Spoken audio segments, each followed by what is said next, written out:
Hi folks, Matt Easton here on Scholar Gladiatorio channel. I'm with Dr. Tobias Capwell of the Wallace Collection, and we're here in St Mary's Church in Dennington in Suffolk in England. And we are with the effigy, the so-called knightly effigy or tomb effigy of Sir William Philip. And we're going to look in detail at this specific effigy and some of the really fascinating details that are shown on it. And Toby has studied this in depth, and it features in his book, and it's a very interesting harness, isn't it? So what we're going to do is we're going to move the camera closer to the actual effigy, and we're going to move around and look at some elements of this and why it's so interesting and important to the study of English armour in the 15th century. Yeah, so when we look at an effigy, the first thing we should consider to put ourselves in the right context is, who was this person? We don't always know who effigies were. There are plenty of effigies in churches around the country that are unidentified. But in a lot of cases, we know who this person was. And we can go back through government records and local records to find mentions of this person and to build up a picture of who they were. And that's a really important part of this whole thing, because the effigy is designed to be a visual expression of this person's identity, who they were in life, what did they do, what was their personality like, what was their character, what was their station, what kinds of things and people and events did they want you to associate them with. So Sir William Philip is a really interesting character, and he's a great one to look at for our purposes today, not just because he's got one of the most fabulous monuments of the first half of the 15th century surviving, but also because he's a well-documented person, and we know, comparatively speaking, quite a lot about him. He was a hardcore Lancastrian all the way through his life, and he's a great medieval success story. His father, who was also called Sir William in typically confusing medieval form. His father, Sir William, the elder Sir William, was just a kind of a person of no great importance beyond the local area. He was a local lord of Dennington and a couple of other regions in the area, but he didn't have any kind of greater fame or standing or career. He was a local guy, and he never really went beyond his local area. Whereas his son, the younger Sir William, had many great adventures in the Lancastrian period. His ascendance historically had nothing really to do with who his father was, but it had everything to do with who his uncle was. His uncle was Sir Thomas Erpingham, who was one of the most famous adherents of the House of Lancaster. Sir Thomas Erpingham went into exile with Henry Bolingbroke before returning in 1399 to usurp the throne from Richard II. Henry IV becoming the first Lancastrian king, and Sir Thomas Erpingham was one of his key, most hardcore supporters.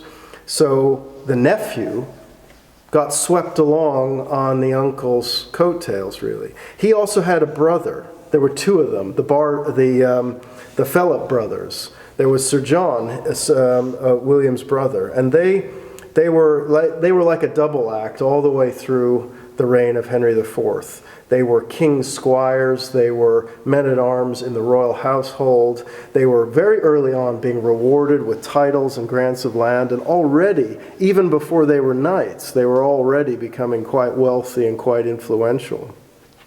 And so they were well placed to be right at the heart of the new regime when Henry V became king in 1413. And both of them went on the Agincourt Campaign. William Philip he was contracted to bring 9 men-at-arms and 30 archers on the Agincourt Campaign. It turns out that he only ended up taking 36 men with him. We don't know quite how many archers or how many men-at-arms didn't turn up. But he took still a substantial personal retinue onto the Agincourt Campaign, as did his brother. His brother, sadly, was killed at the Siege of Harfleur, or died otherwise at the Siege of Harfleur. But Sir William went on to fight at Agincourt. So he's not just wearing the gear. He walked the walk. He fought at Agincourt. He then took a retinue of 80 men onto Henry V's much more important 1417 campaign. The real war of conquest in Normandy. And he fought all the way through that. He was also a really important financial manager. He was war treasurer to Henry V. He managed paying for all of this. He was knighted. He was knighted by Henry V at his coronation, and then he was made a Knight of the Garter at the Siege of Rouen in 1418. So he was there. He's a soldier. He's a warrior, literally. And when Henry V died in 1422, Sir William was the person in charge of conveying his body, the body of the king, back to England and managing the whole organization of the funeral. And then his status still continued in the minority of Henry VI.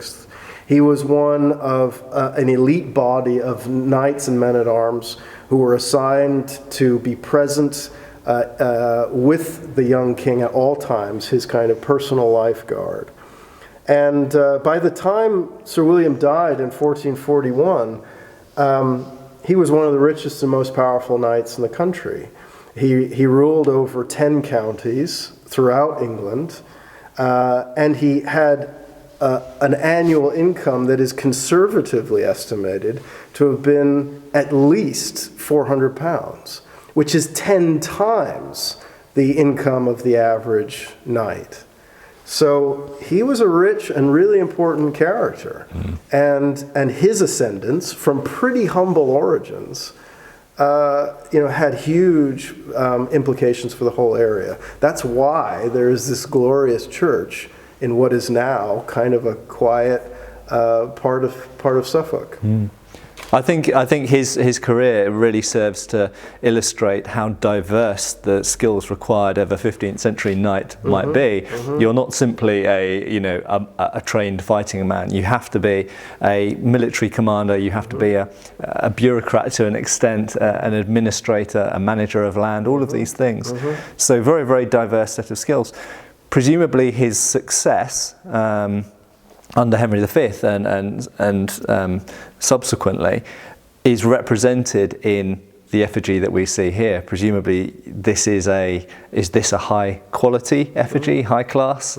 Yeah, this is as good as it gets. This is an effigy carved by the great master sculptors who are based in the Staffordshire, Derbyshire border country. This effigy was almost certainly made in Chellaston in Derbyshire by two master effigy carvers. How do we know? Do we know that from records? Or? Yeah, right. There's a particular workshop, Thomas Prentice and Robert Sutton, who are an alabaster carving partnership. Wow. And we know from the documents that they made some of the most glorious alabaster effigies in this particular time period. Yeah, and it's a long distance away. I mean, it's they must have, for that distance to be, they must have been quite famous for doing that. Yeah, well, it's an extraordinary thing, actually, that of course there's the cost of actually creating the thing.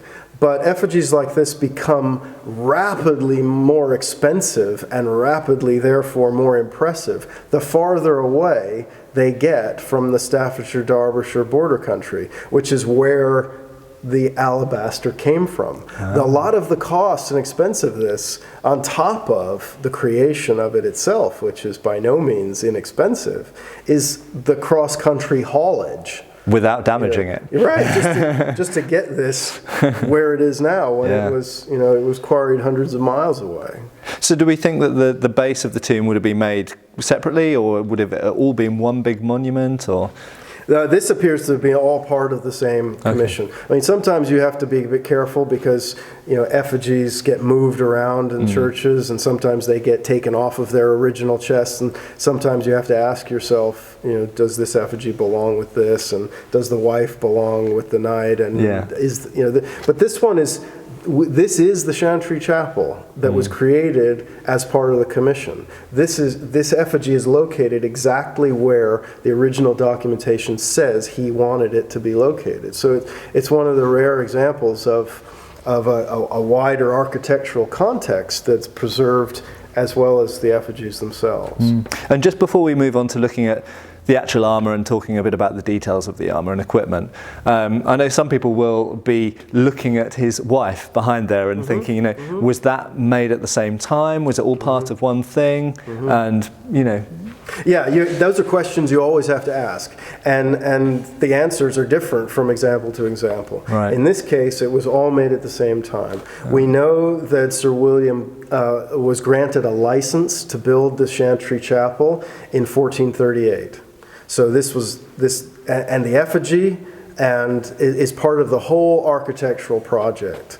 So whether everything was complete by the time of death or not, it is not entirely certain, but chances are it probably was. Chances are the effigies, wife, knight, Chantry Chapel was all constructed between 1438 and 1440, something like that. And it was all set, ready to go by the time he died. Cool, okay, well let's actually move in close and have a look at this armour. Obviously it is obviously to us it's a characteristically English style of armour, so we're going to break down some of the elements of what makes it so, why this effigy is really useful for the study of armour, and particular details to talk about.